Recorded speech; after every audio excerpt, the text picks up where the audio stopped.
Welcome, dear students. Today we will learn the third lesson of history, that is, applied history. Now, students, you must have noticed that when we learn concepts, say in science, maths, etc., we put that into practice by applying the learned theories in our life, like, say, creating a gadget, or say in flying a plane, or so on. That is, application of theories for the benefit of the people or society at large. Likewise, every subject has its theory and its applicability. Now, it's a misconception that history is only useful for historians or students pursuing history. Or say, history is only about events that happened in the past. This lesson will throw light on the importance of history, the application of history in our lives, and the professional fields affiliated to history.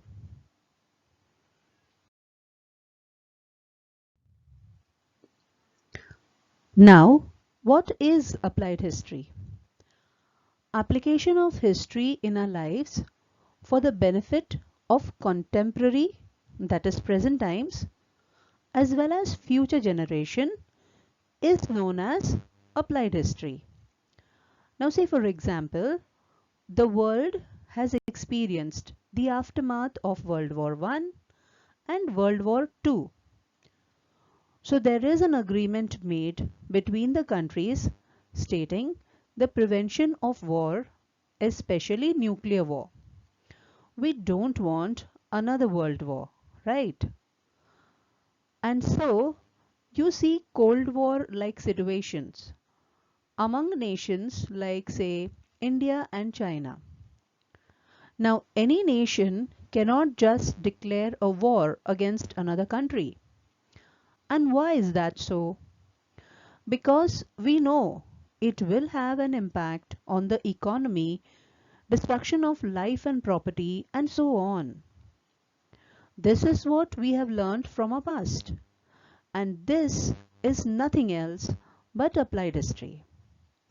Now, the other name for applied history is public history.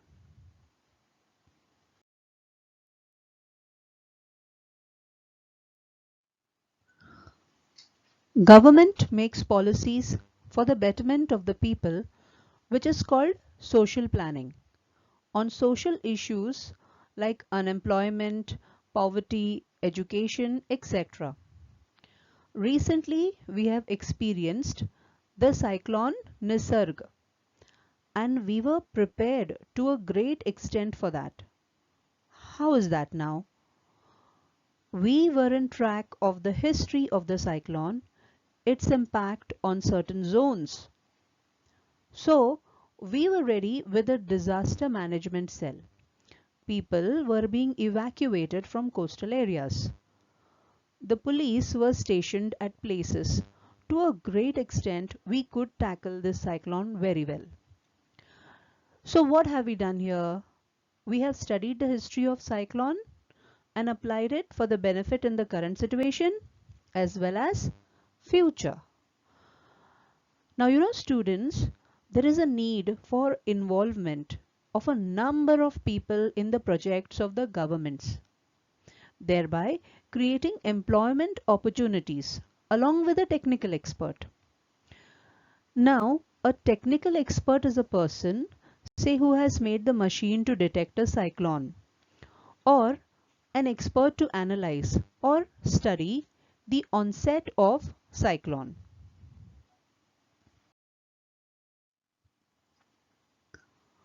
Tourists visiting ancient places or museums also play an important role.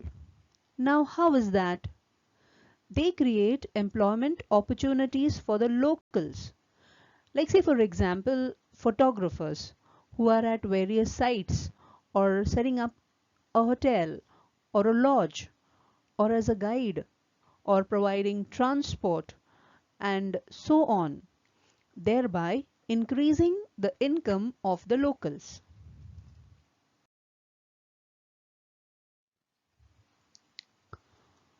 Now it is also essential that our sources of history, whether in the form of scriptures, sculptures, monuments, etc., needs to be conserved and preserved for the present as well as for the future generations.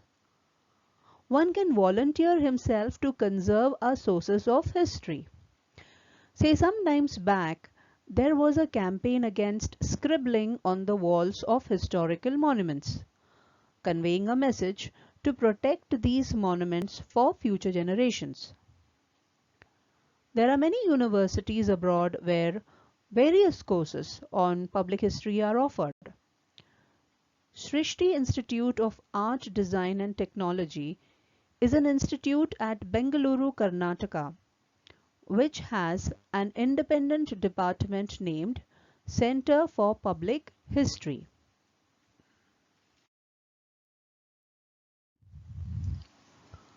The method of history can prove to be of great importance in the research of various fields. So let's begin with philosophy.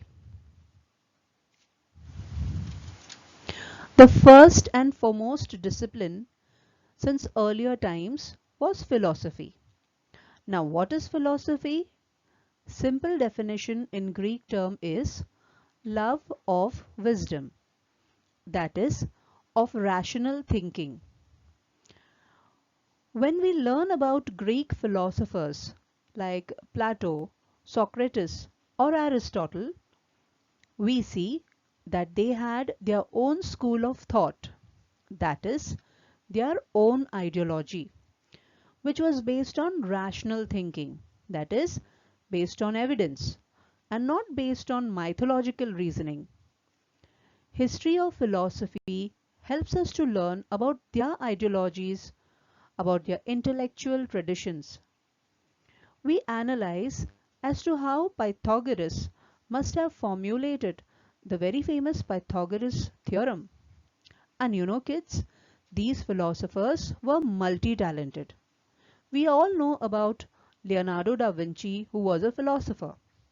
Now, his areas of interest included science and invention, drawing and painting, sculpture, architecture, music, mathematics, and many more.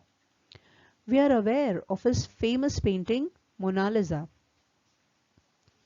History of philosophy helps to understand the ideologies of various philosophers and apply it to develop better in various fields.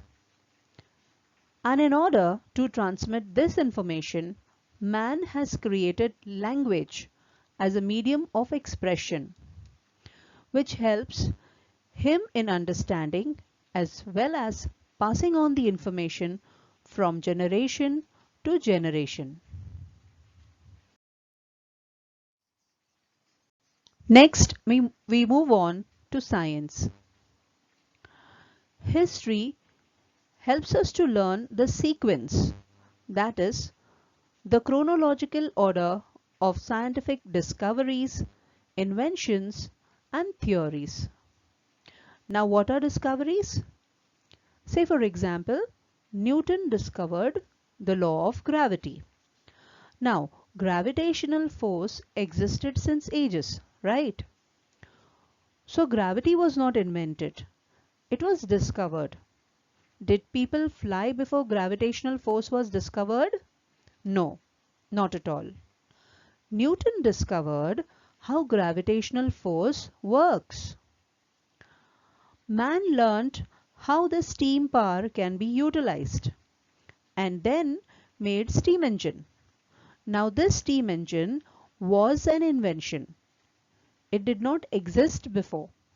This shows that we invent things to satisfy our needs. Now Einstein had predicted about the law of relativity, which has been proved in the recent years.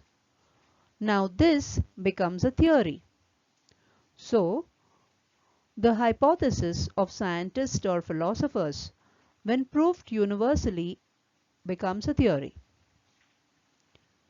On the basis of how birds flap their wings and fly, Leonardo da Vinci came up with a design of a helicopter which would help people to fly from one place to another just like the birds. Now this is what we call cause-effect chain. So we see that man's curiosity arises in order to satisfy a need, and this leads to an invention.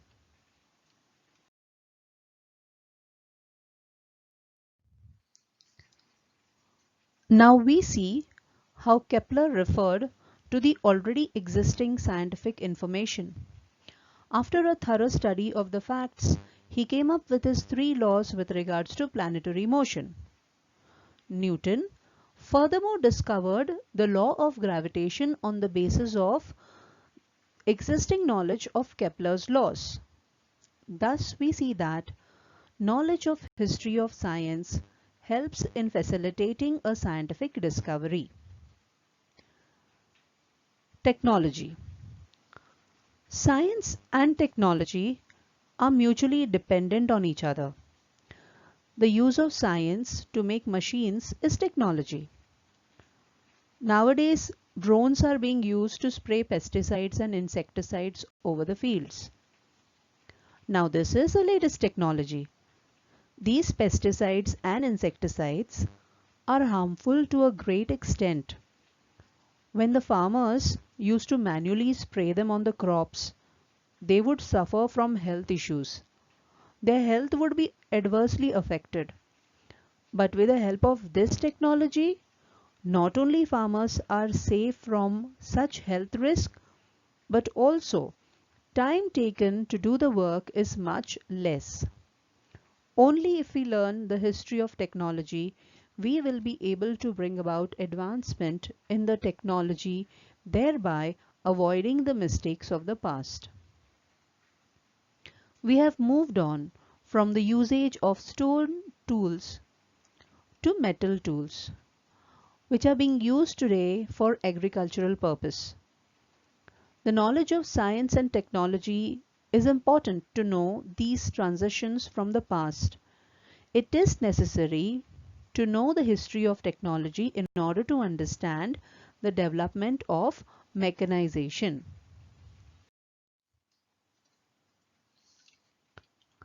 Industry and commerce. Way back when Vasco da Gama, that is the Portuguese, came to India for the trade of, say, spices, what did they get along with themselves? Their culture. Today, if you go to Goa, you will get to see a glimpse of Portuguese culture in the lifestyle of the people. Now, what do we understand here? That the field of mutual social transactions expand with the growth of industry and trade. It also promotes continuous development of cultural interactions.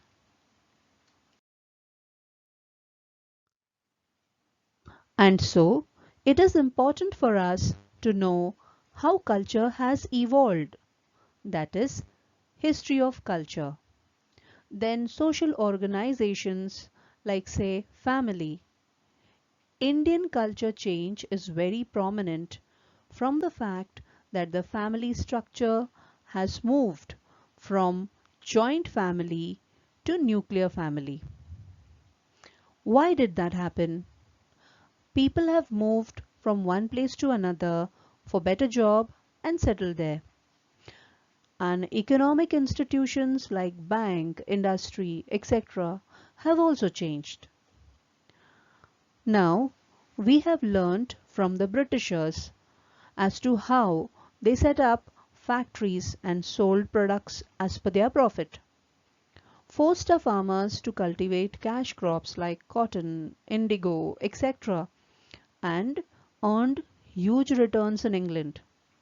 We got to learn how taxation system is important in import export, and having a knowledge of our past trade industry, we have created laws for our trade and commerce. So, the study of history of industry and commerce helps us to have better growth.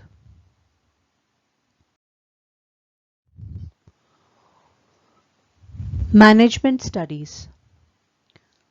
In order to manage our business, it is essential we understand about means of production, human resources, processes of production, chain of market, sales management, etc. But the most important among these is human resources. Only if you know the psychology or say mentality of your workers, you will be able to recruit them with proper skill set and will be able to train them and get better results from them. Henry Foyle, a French mining engineer, came up with 14 principles of management at the fag end of his career. This was on the basis of his observation of the coal miners when he would supervise them. Now, institutions or organizations across the world study and follow these management principles. That is, history of management studies helps us to develop the present and the future. In order to increase productivity, management should know as to how to motivate their employees by giving them incentives and so on. One should also understand the social and economic institutions because they support the industrial and commercial processes. In the present scenario, where people are facing financial crunch, there are some organizations who have paid the entire salary to the employees, whereas some have got their salaries with a cut of 30% or so on. The government has taken care that house rent is exempted for few months. A certain concession is given in case of the existing loans with regards to EMI and so on. Thus, in this given case, government understands that people's social and economic institution is essential in order to support our industries and commerce, and knowledge of history in this regard makes the management at various levels easier. Arts. We have various art forms like dance, music, theatre, literature, which have evolved over the years. The emotional temperament of the artist, that is, his thought processes, is directly proportional to his genre of art. Now, generally, we don't understand art painting, right? But there are people across the globe who pay a good amount of money to buy these paintings. Why is that so? Because they understand the mindset of the artist with regards to that art. That is, emotional temperament of the artist. Say for example, Vincent van Gogh, a Dutch painter, is well known for his painting The Starry Night, which he had drawn from his asylum. The picture depicts the view from the window of his asylum just before sunrise. This painting throws light on the depression that he was going through at that time. Now, The Starry Night is one of the most recognized paintings in the history of Western culture. At present, it is in the Museum of Modern Art in New York City. Students, if you see Picasso's self-portrait over the years, you will notice the drastic change in the self-portrait in the last few years of his life. It was called Self-Portrait Facing Death. Here we get a glimpse at how Picasso's portrayal of himself changed over his long and productive life. Study of cultural history will thus help you to improvise or become better in that field.